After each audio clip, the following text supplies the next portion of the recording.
And here we are.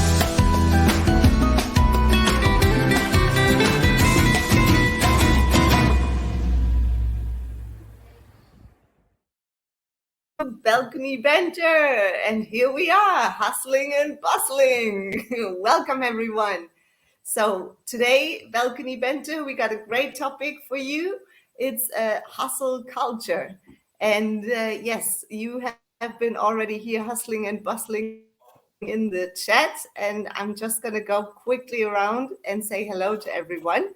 It's Craig was the first one. And here we have Tim, of course, and Christine. And we have, it's Craig again, Alan Fraser, and we have Roger Channing, Tina Rigby, Ian at home and on the screen, Julie Wade, Diane O, and Derek Walker. So 16 so far. So welcome everyone, and thanks for making it over. It's Wednesday Balcony Banter every second Wednesday on my channel. And you can also click the subscribe button if you want. It's free. It doesn't cost anything. And you can also ring the little bell for notification. So you will get notified. You're doing great. You're doing great. Every 2 weeks. Exactly. So welcome and cheers. Christine and Tim, how are you? You're here. Fine. Mm-hmm. We're doing quite well. Yeah. Good. Yeah. Things are going good for us, and I think we're okay at the moment. Good. You're looking good. Very chill. We're not hustling at all. Not hustling and bustling. No, we're not hustling. No. I still don't understand the hustling. I'll explain all the different meanings of hustle when I get to it. Okay. Yes, please.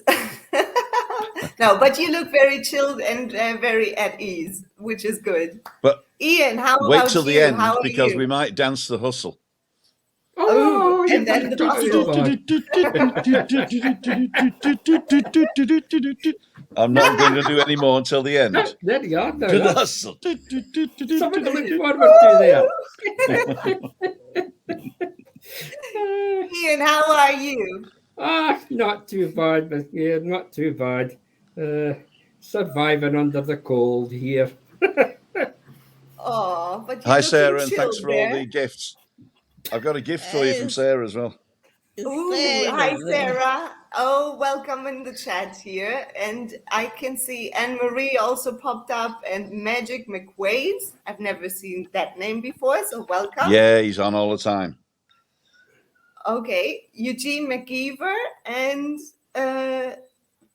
many more coming in. So David Butler, Marie Alti, and so on and so forth. So good. Welcome to our topic tonight, hustle culture. Ian was very eager to discuss that topic. And yes, I mean, I think it goes really well with the topic that we had the last time when the Craig Master was on. I think we were speaking about addiction and stress. So if you haven't watched that video, you can go back and watch Balcony Banter Addiction, our last episode 2 weeks ago. And I think it goes perfectly hand in hand with the stress factor we were talking about. So hustling, what do you guys feel is hustling, hustle culture? What is that for you? I mean, we will check out all the different meanings and what it actually means in our day-to-day life. Maybe, we have it. We feel it at our workplace. We feel it. We were just early on before we came up live. We were talking about it, even feeling it in day-to-day activities such as going to the supermarket. Maybe that influences and has an impact on every situation in life. So, Ian, would you like to start and give your little idea about hustle culture? Yeah, sure. the question, what is hustle culture? Why are we talking about it?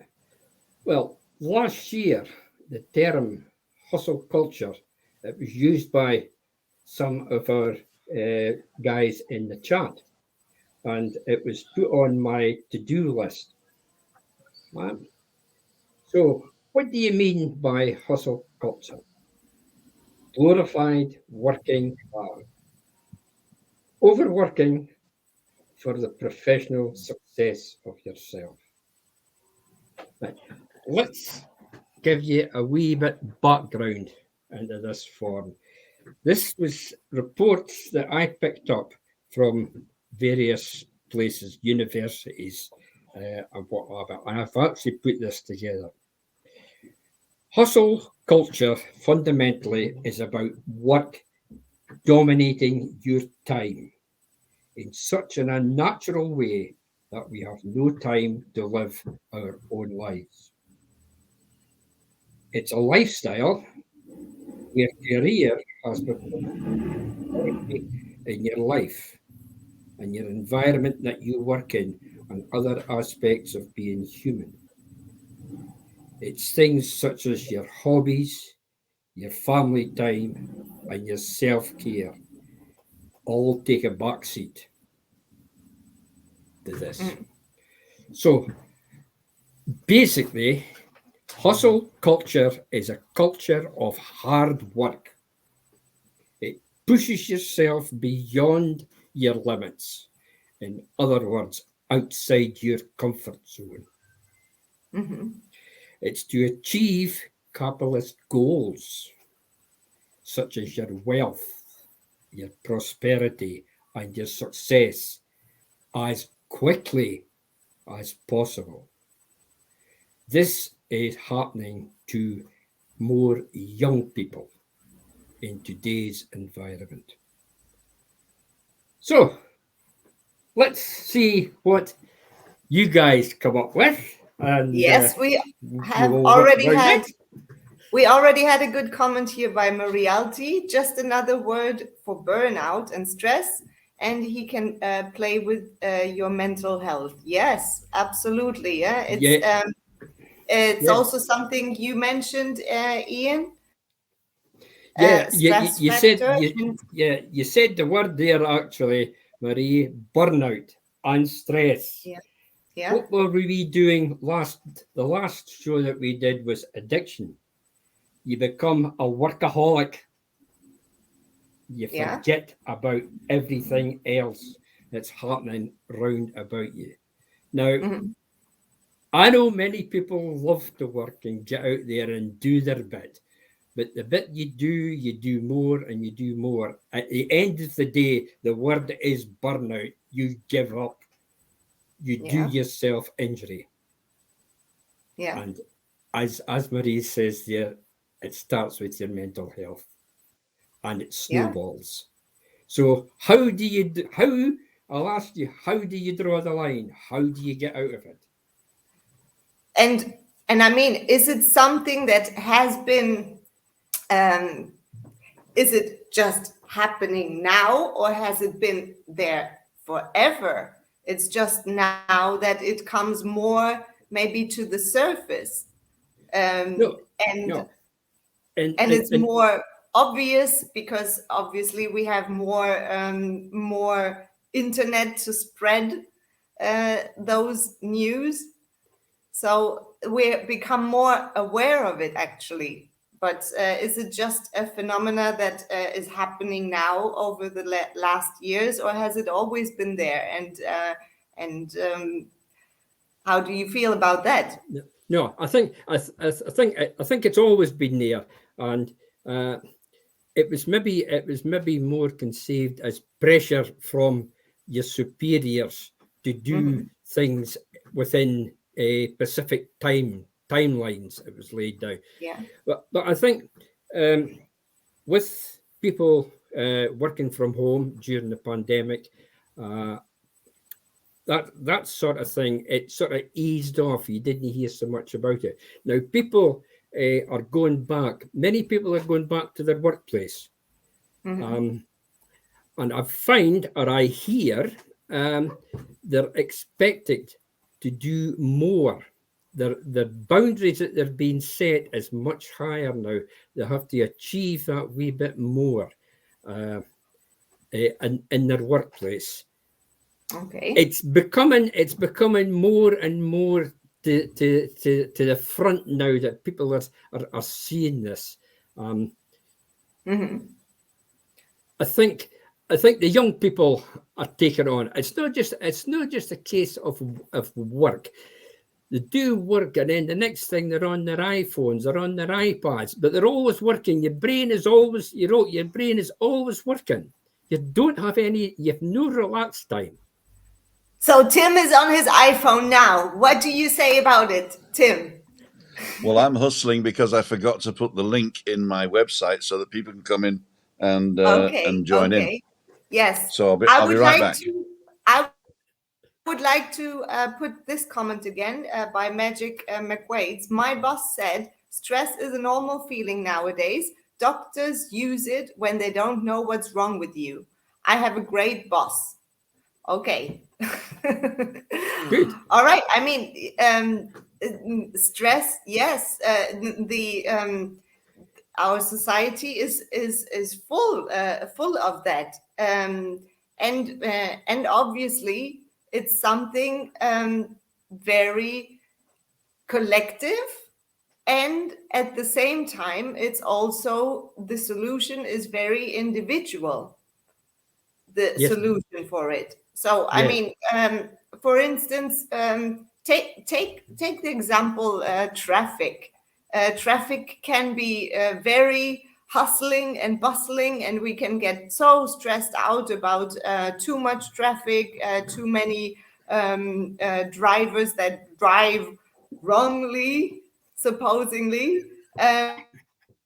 And we are the only ones who can drive and know how to drive, and that one is driving too slowly, or that one is driving too fast, or whatever. There's always something. It's the question: how can we maybe amongst all this stress and hustle and bustle find our own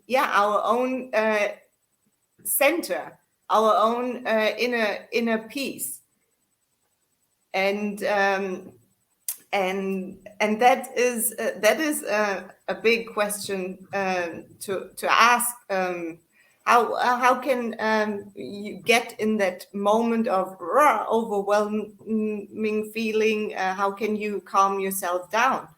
And is it really so necessary to go with that hustle flow, or to buy into that hustle culture?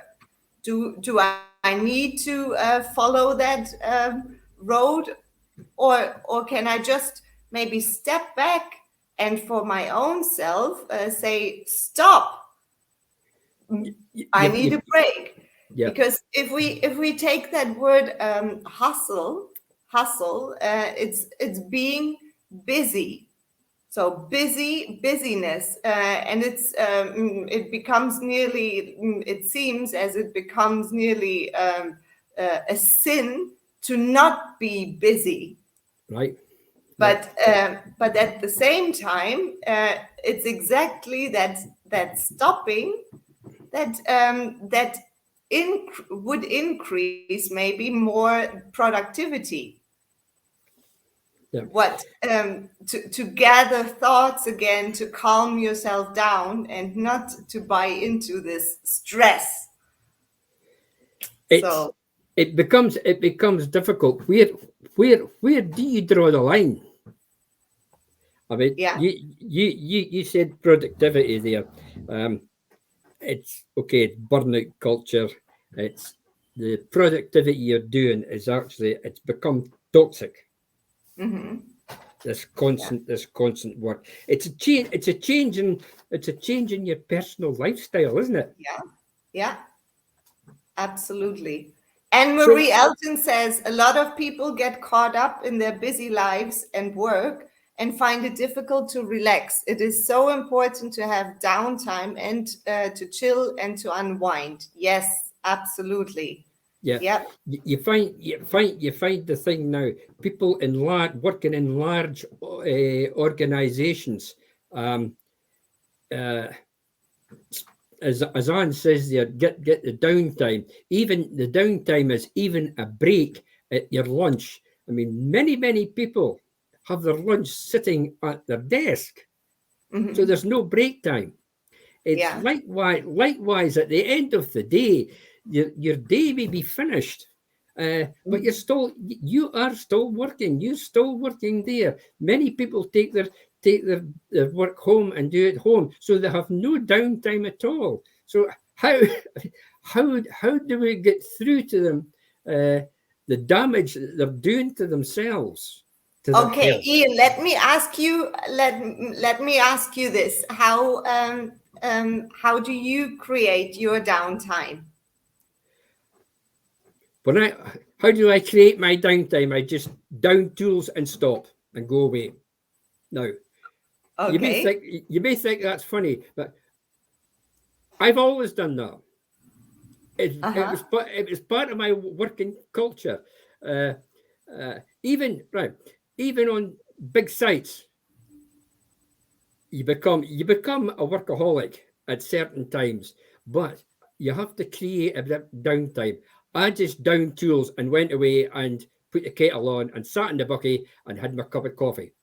And just forgot about work, even though it was only for 10, 15 minutes. Yeah. And that was on site. That was on site. Okay. Okay. At home, when I'm in the house, that's a difficult one. I just go away and pick up a newspaper or pick up a book. Normally, I would pick up a book and open up a book. I was maybe reading and read 2-3 pages of that and take that in. Then close the book and just go back to what you're doing. If it was something that I was really, really involved in, I would probably take a bit longer of the downtime, of the me time, as I call it. If I was outside working, I would go away and sit in the shed. And do the same thing. I would pick up a book off the shelf in the shed and sit and read that for a wee while until I got my coffee brought out to us. But you said something very, very good there, something important. You've always been doing that. So that's something that's it's a habit, basically. It's something very in your personal culture, in your personal being. You are made up of this is how you do things. I see. It's okay. It comes second nature to me. But I mean, don't get me wrong. I had many times in my working life when the hustle culture would apply.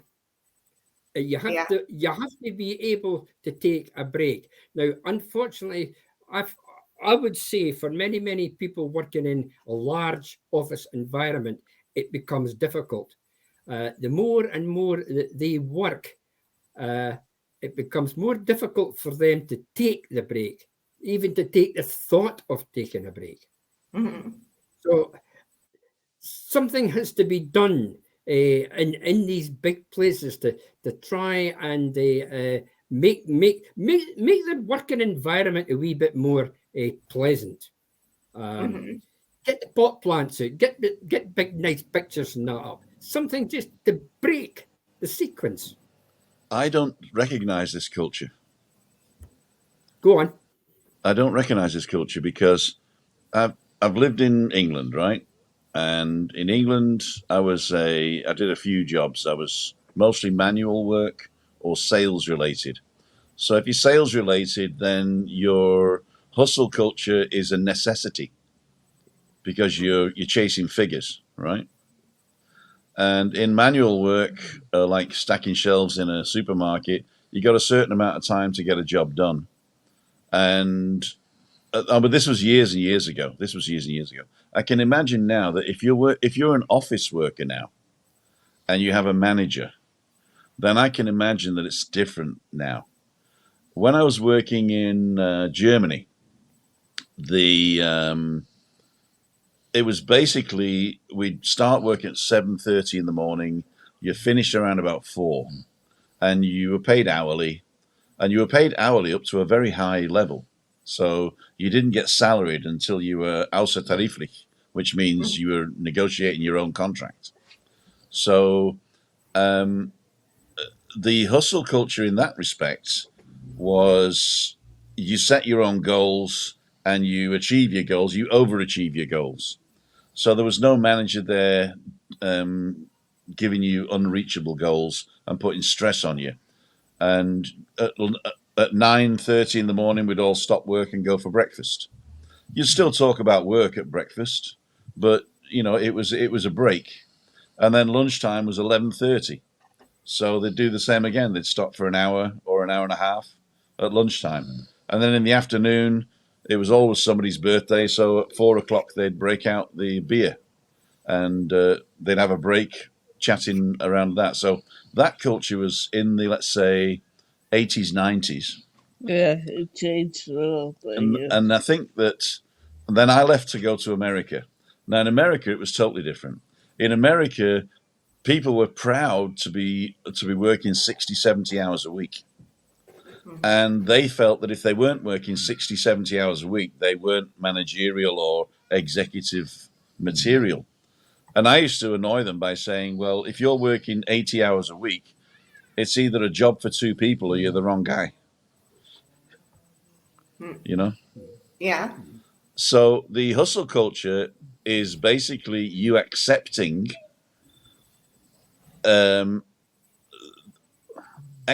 somebody else's what's the word?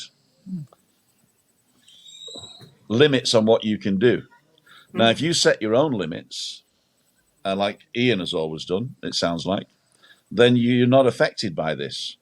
But if you're affected by it, then it's because the culture has changed, that you are scared to lose your livelihood or change your job because you're dead.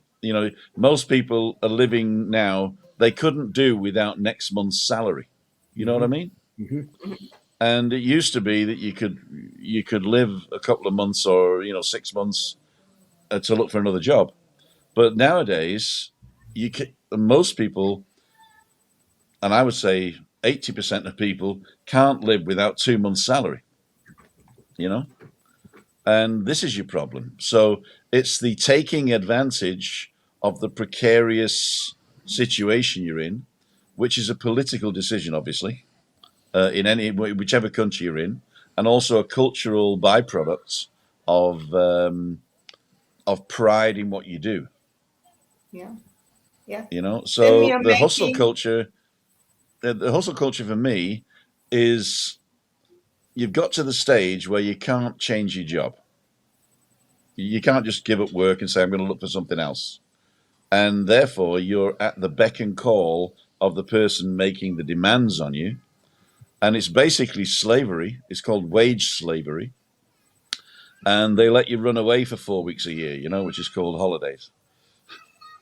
Yeah. Tim, you're making depends which country you're in.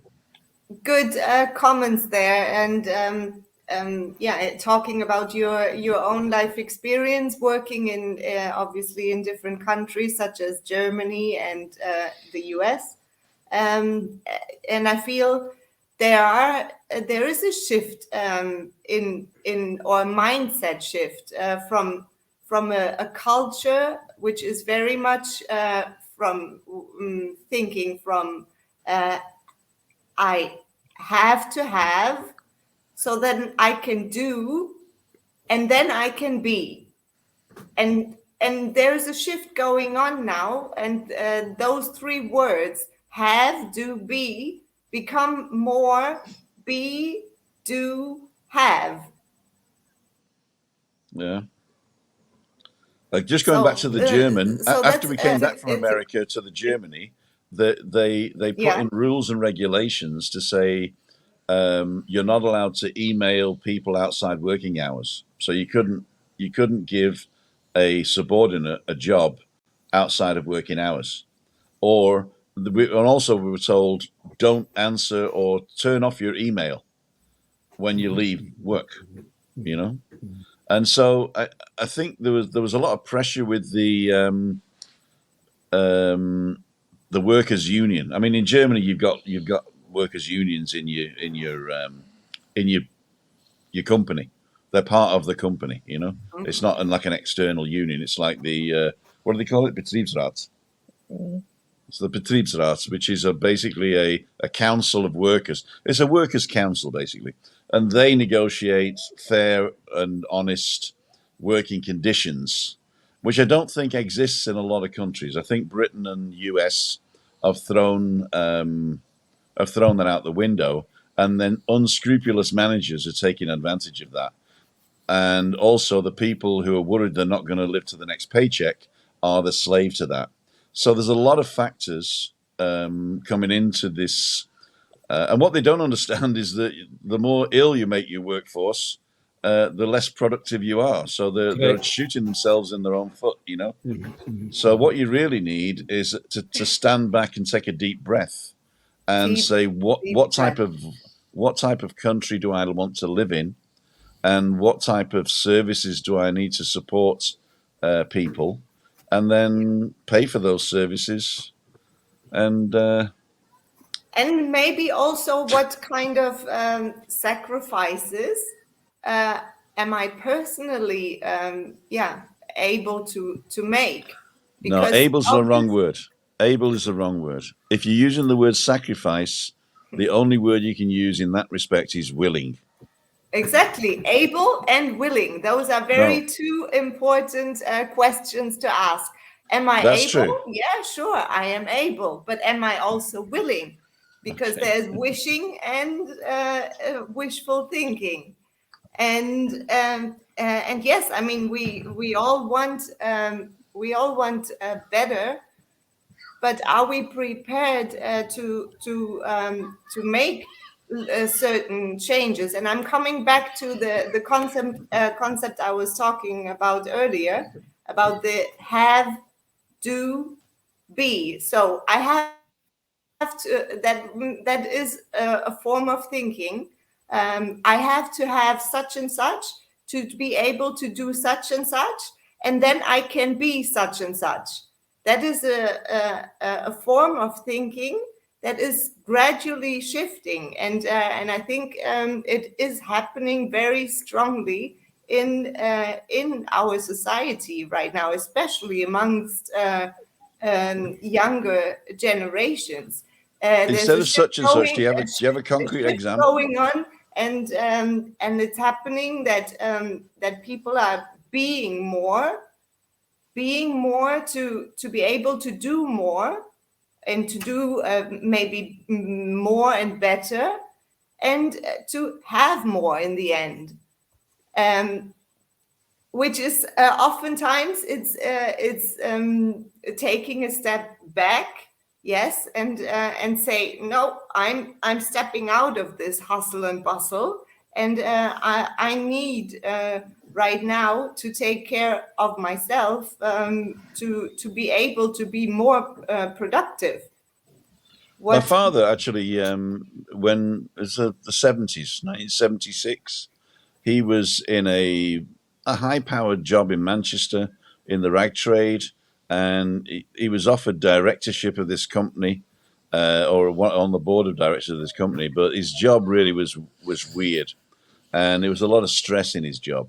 It was to do with the first credit cards coming out and money lending and stuff. And some of his jobs were really nasty. He was the guy that went and closed down warehouses and stuff. And he was being forced to do that by the bosses. And even when he became on the board of directors, he was offered it. He never took it in the end. He refused it. He says, because I can't be that person. I can't be that person. So what they called it then was the rat race. Mm-hmm. And it was getting stuff to buy stuff that you needed to finance that you couldn't enjoy because you were too busy working to get the money to finance the things that you needed. Mm-hmm. And so he sold everything and moved to North Wales and became a security guard, a nighttime security guard in Wilver Power Station, the hydroelectric plant in Snowdonia. And he said that was the best thing he could do because he could take his dog with him. It was Group 4, I think he went.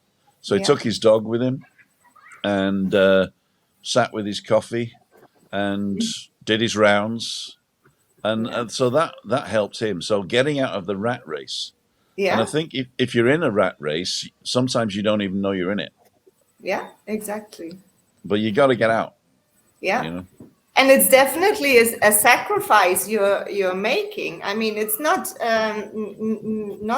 not easy. Maybe it's and it takes a lot of courage actually to become aware of it in the first place, and then to take that action that goes maybe against your normal way of thinking, against your normal culture, against your normal behavior patterns, and yeah, take that courage and step out of it and make it a new way for your own self.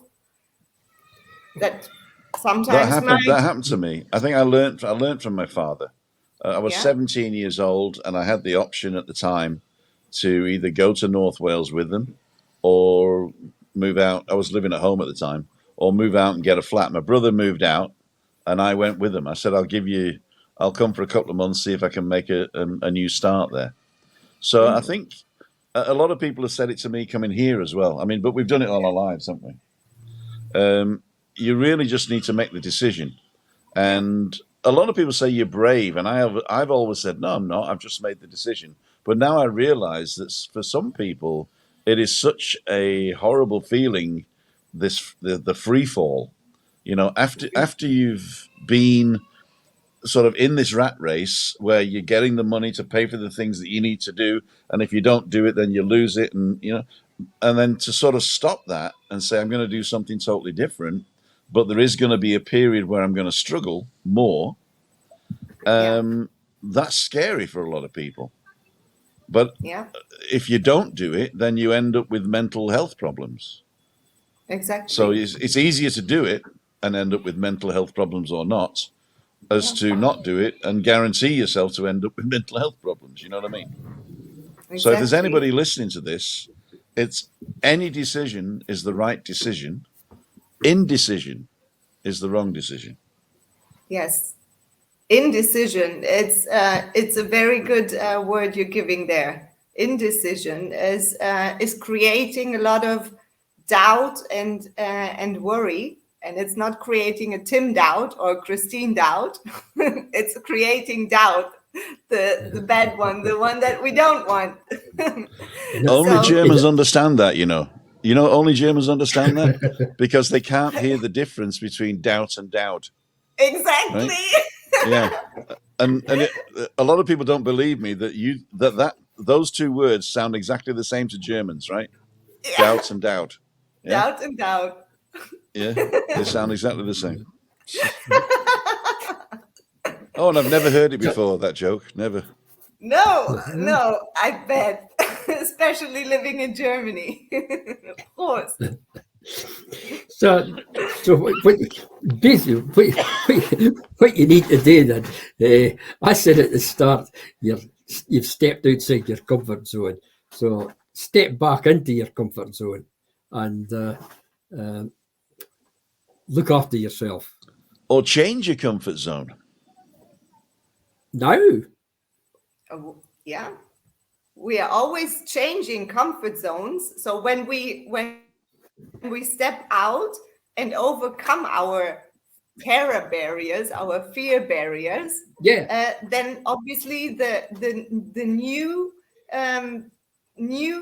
zone is becoming our new comfort zone until we make a new decision. Step into what will we call it? A learning zone. Yes.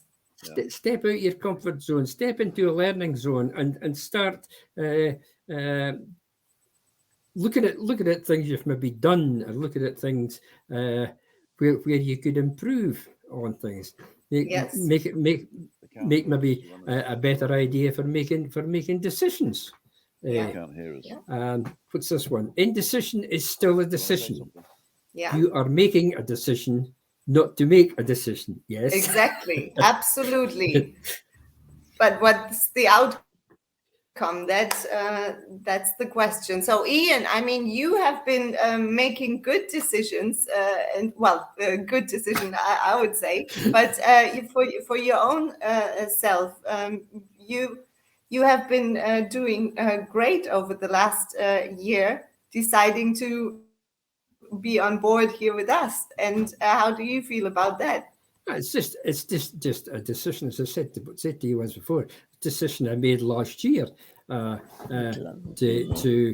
move out of my comfort zone into my learning zone. I'm learning something new. Exactly. I talked about being a practical minded person. Right, I'm leaving that behind now. I'm moving into this more what will we call it? Creative. That's the word I was looking for. Gosh, you're good there. Just like it, creative zone. I'm just looking for something worthwhile to occupy my life. Yeah. Although, very good. And saying that, I've got enough to occupy it at the moment, but there's always space for something more. And you always keep your mind occupied with something, something positive that adds to your big amount of experience already. So you told me once that you are quite looking to combine the two, the creative part, the new learning zone, with already accumulated knowledge that you have. It's she said the knowledge that my practical knowledge, there is parts of my practical knowledge I can now use. I can combine with what I'm doing now, in this more. I would take this as a more relaxed way forward that I'm doing now. Relaxed, like our lovely couple, Christine and Tim. Yeah, look at them, why not? Join the happy mob. I don't think Christina's got the gist of this conversation here at the moment. Yes, I have, but I live in a totally different world. I never was in the bus thing. So, explain. I mean, when you stopped work, that was in 92, yeah, 93, 91. 92. 92, right. So you stopped work in 92, but even before that, there was no sort of hustle culture in Germany, was it? Not in your branch. I worked in my little music shop and my 8 hours went home. And then when you became a homemaker and Stephanie was born, did you feel hustled then? No. And what about when you went to America? You weren't allowed to work there. That was the best part. The best years of my life. But did you see other people being affected by the hustle culture there, or was everybody because it was all German women that couldn't work? Yeah. Okay. Oh. And then going back to Munich, was that hectic? That was hectic, yeah. But not hustle, man. It's just you could decide whether you mach mit or not, yeah. right? If you did it with you, huh? But Christine, what I would like to ask you, I mean, even though you maybe not personally, actively being part of this this hustle and bustle, but nevertheless, you are amongst it and you are in it. So, say for instance, when you go out with Tim to the supermarket, do you feel a sort of hustling there? I never go out these days. Tim Okay. always shops on his own, and About shopping. less hassle for him. I don't want to watch him drink himself to death. So I stay home. Okay. And when Tim comes home from his hustle and He bustle, gets it. He gets it. okay, Then there's a hustle. Then there's a hustle and bustle in this house. I tell you. yeah, I bet. Especially when five. If the German news is finished and she looks round and goes, "Where's me tea?"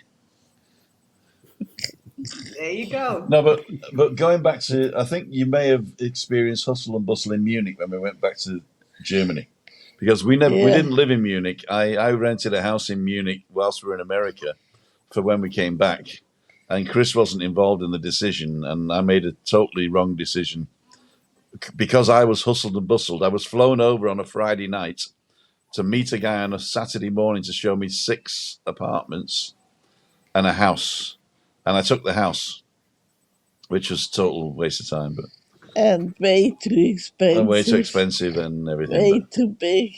But yeah, but so I was hustled into making a decision without Chris.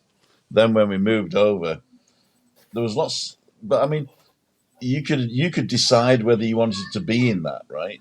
There was no sort of forcing you to be hustle and bustly, right? I think that's the difference. Is when you're talking about culture, Ian.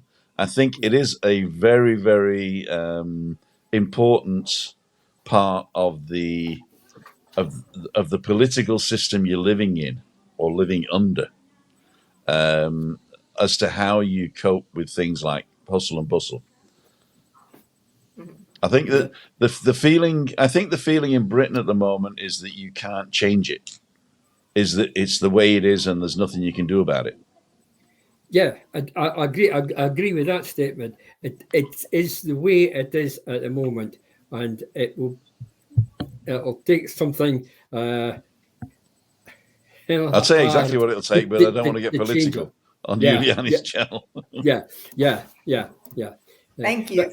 I find my personal opinion. I find it more now since the pandemic and since people have returned to their work.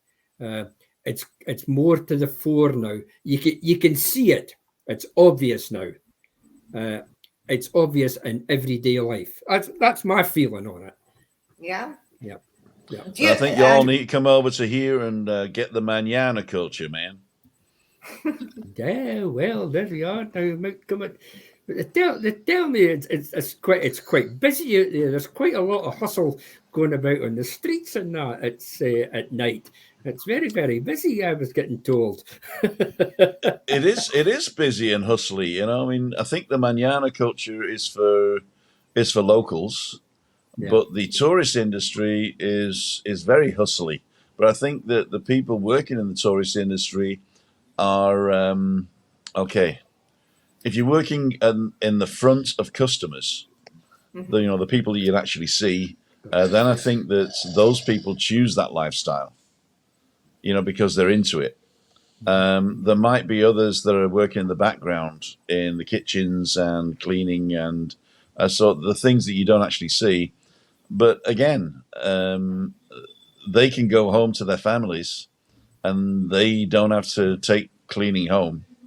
So the office worker, I mean, Britain has got a lot of people who work in information, and reporting and accounting and sales reporting, and those are the people I think that are affected the most. The computer, people that are in higher technologies. So I think it's a higher technology thing. The guy who digs the road when he goes home, throws his shovel in the back and has a bath, he doesn't think about digging the road tomorrow. So I think it's a certain amount of eggs in the basket in a culture that makes I don't want to say makes their job artificially important to them, but if all the bankers and the office workers stopped tomorrow, then you probably wouldn't notice much of a change in certain things. Not demeaning the work of the office worker, but it's not an immediate change. Like if somebody sort of like turned off the water or turned off the electricity, that's immediate. But I know what you're saying. The information exchange and the information technology that we've got at the moment, it puts artificial pressure on you. Yeah, it's the environment now that you live in. If as you said, the guy digging the roads, it's a different outlook that he has, right? A different way of life that he has. Whereas the people in the big businesses, it's sitting computer facing every day. These are the people that I would say are involved in this hustle culture. Then I have a solution. And Christina taught me this. As soon as you stop taking yourself seriously, and as soon as you realize that you are expendable, your life changes immediately.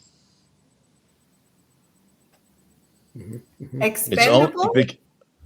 You're expendable. That means that if you stop doing your job, 10 people will take up the slack. Oh, so right? Disposable. No, expendable is the word. Expendable. That means that yeah. Yeah, I get what you're saying. So exactly. So if that's why it's important to make your own well-being also important, because obviously if tomorrow the company says goodbye, you would sacrifice a lot of your mental health and your own personal well-being if you just. But I'm not saying change anything. I'm just saying change your mind. That means keep doing what you're doing. Doing what you're doing. But if you make let's say you're making a decision based on the fact that I've got to get this done or all hell's going to break loose.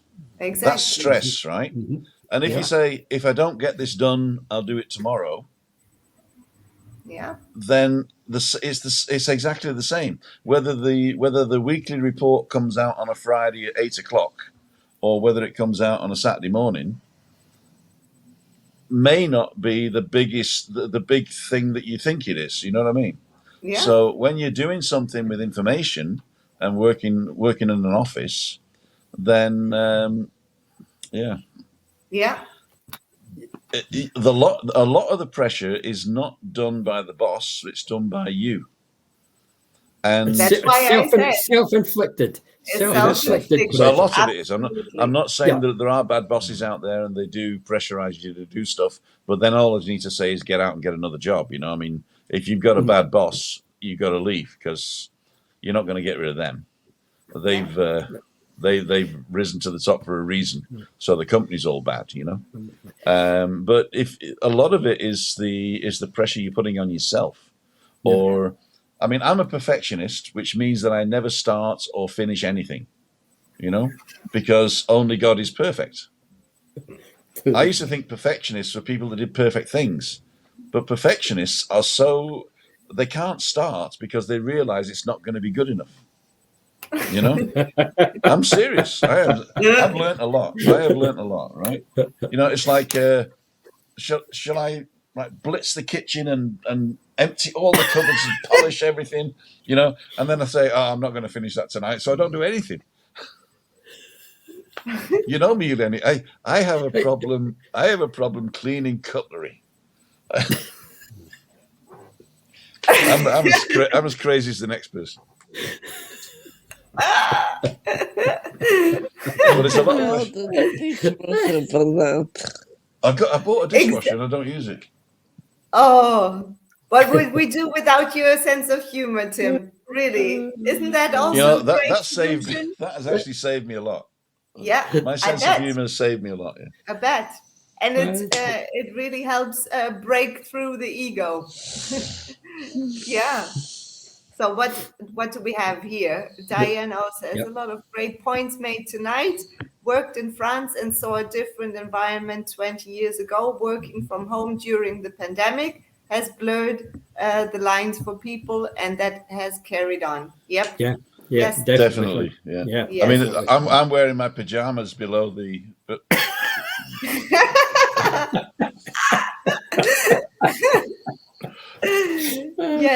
Yes. I mean, over the last 3 years, there have been a lot of changes, and people had to adapt. Obviously, making maybe their home a work environment, which is also challenging. In a lot of ways, because obviously you are taking home something that you normally left outside your workplace. You could say goodbye, see you tomorrow, but at home you have your workplace and you have your home and your private personal life. So having that mixed together is also challenging. I don't have a private life anymore because it's all online. You decided that, huh? I did. It was a your decision I made. Yeah. It's Michael funny. McGuinness was actually commented earlier on saying that indecision is also a decision, right? Yes, exactly. And well, I just like to say that is a new definition of indecision.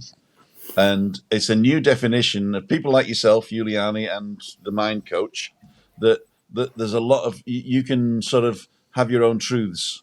But I'd like to say here and now that indecision is the opposite of the word decision. Yes. But it's still, indecision is not a decision. But still you are deciding not to decide. No, you're not. And that's what mind coaches and holistic mentors don't understand. Okay. Right? That's fine. No, it's true. It's true. Indecision is nothing to do with you. Indecision is a situation you find yourself in when you cannot decide. Nobody decides not to decide. You can't do that. And so indecision is like a panic attack. You can't decide to have a panic attack or decide not to have it, right? Indecision is where you have multiple decisions to choose from and you cannot choose. It is not a decision not to choose. It is a very, very real thing. And if you think that indecision is also deciding, then it's not indecision, it's just laziness.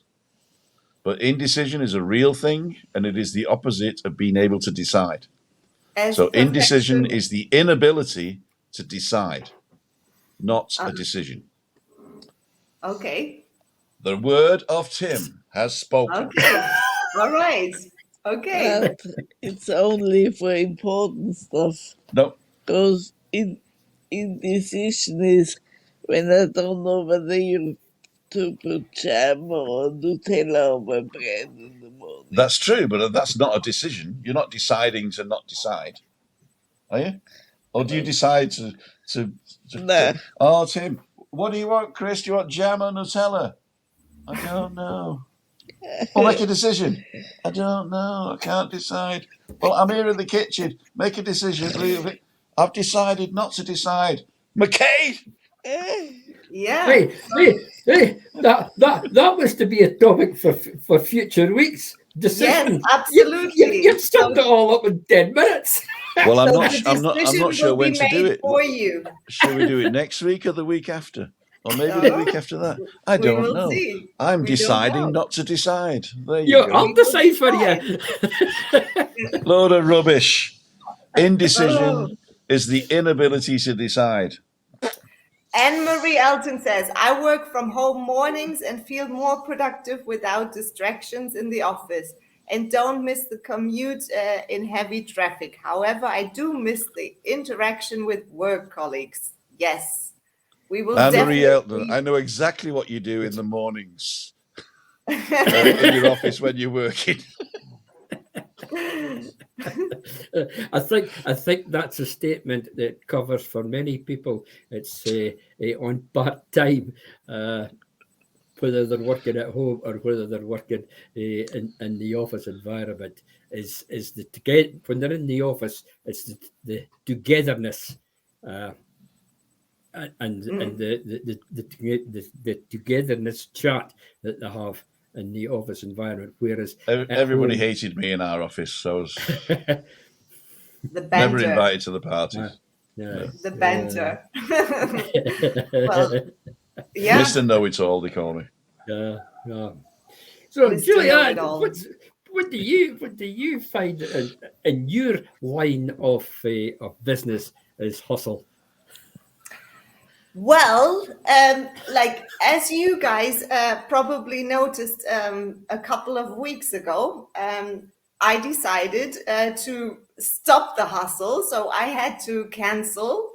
I made the decision to cancel 2 balcony banters because, or else I would have bought into hustling and bustling. And no, I feel that that it's important to know yourself and to also know exactly what you need to feel good, or if you cannot feel super duper good, then at least know what would make you feel better.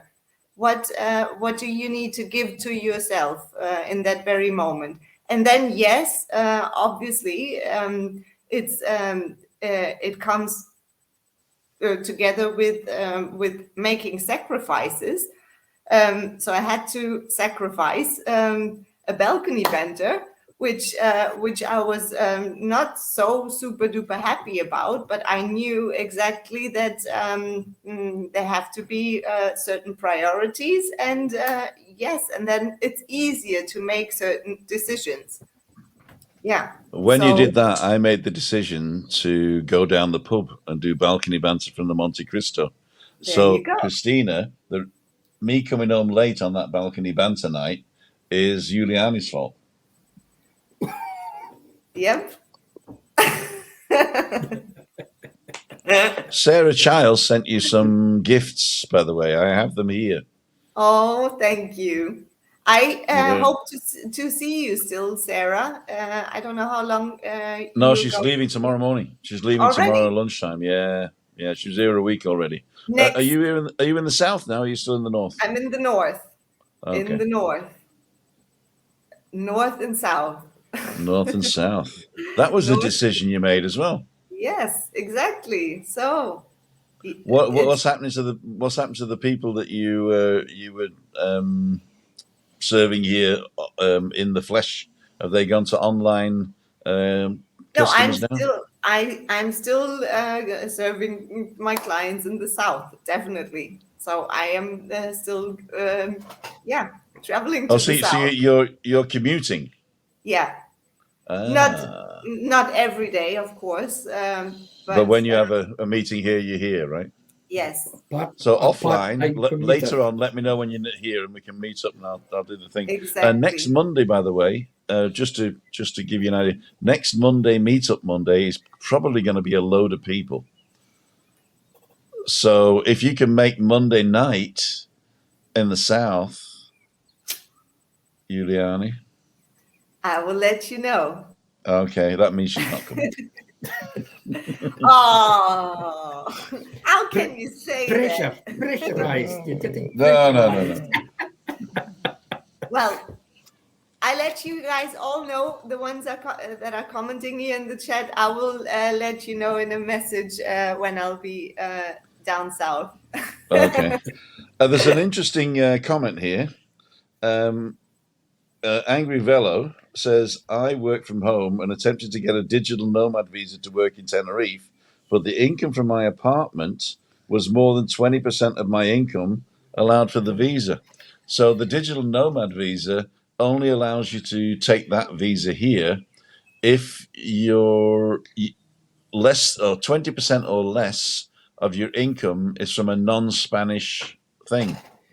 So you either need to get a raise from Scotland or just drop the price of your apartment, mate. You know, I mean, I'm sure there's hundreds of people on here that would love an apartment in Park Santiago, whatever it is, for like $20 a night. There you go. Yeah. Problem solved. Yeah. Ask Tim. And you get more mates. Yep. Well, guys, we are already over the hour now. I'm going to make the round and your final thoughts for a wonderful week. Tim? I've got another final thought. Angry Velo. What's his real name? Graham. Graham. If you come over here and live in the apartment, you're not earning anything. So your income from the apartment you wouldn't have because you're paying it yourself. There you go. Christine. Yes. Your final thoughts for the week and for this topic. Oh, let me think and I'll come back to you. You come in back. A few Okay. minutes. Well, I'll Silly give you my baby. real final thought then while she's thinking. I think when I first saw the topic, the hustle culture, I remember the hustling, the side hustle. So when you got a job and you do a second job, that's your side hustle, right? And then there was pool hole hustlers, which were people that would come in and pretend to be no good and then be good, you know? And I think the word hustle, and there's of course the dance the hustle, which we've got to do at the end.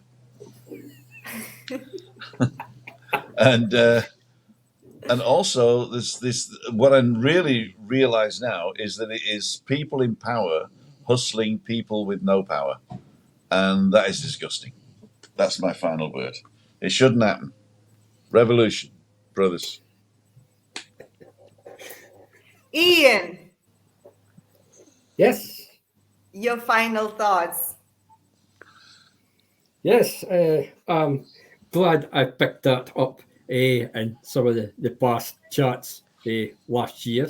It just goes to prove that I do read all the chats and they go on my to-do list. Yes. I'll finish up with a little bit less. Less is more. Less stress. More peace. Less technology. More nature. Less worry. More joy. Less complaint. More gratitude. Less judgment. More love. Thank you. Oh, love that. Thank you. Well done. Very good. Thank you. Chris, you thought of anything? Yeah. Less work, more sleep.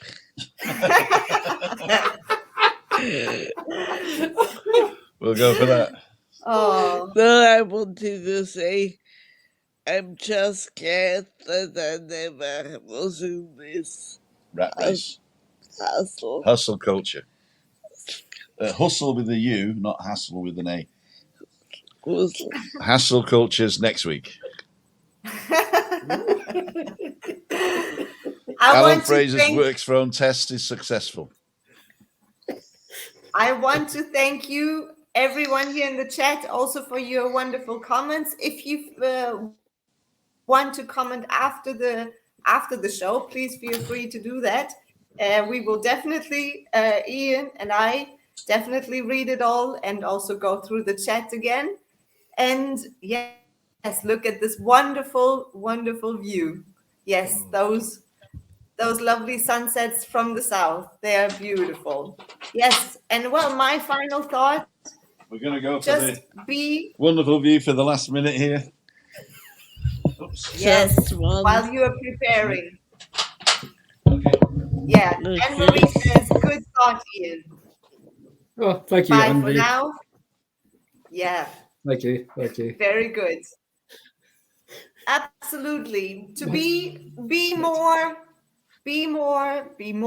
kind, or be more kind to yourself, and then you can do more and have more. And relax And more. Well, let ladles me and see jelly what spoons. This another is the great sunset now. BB. Muchas gracias, amigos. Muchas gracias, amiga. Y nos vemos pronto. And are we going to do the hustle dance and the bustle dance? Hustle bustle dance. That's what he's cleared the Hustle balcony bustle for. dance. Woo-hoo-hoo. Well, let me put it on. And here we go.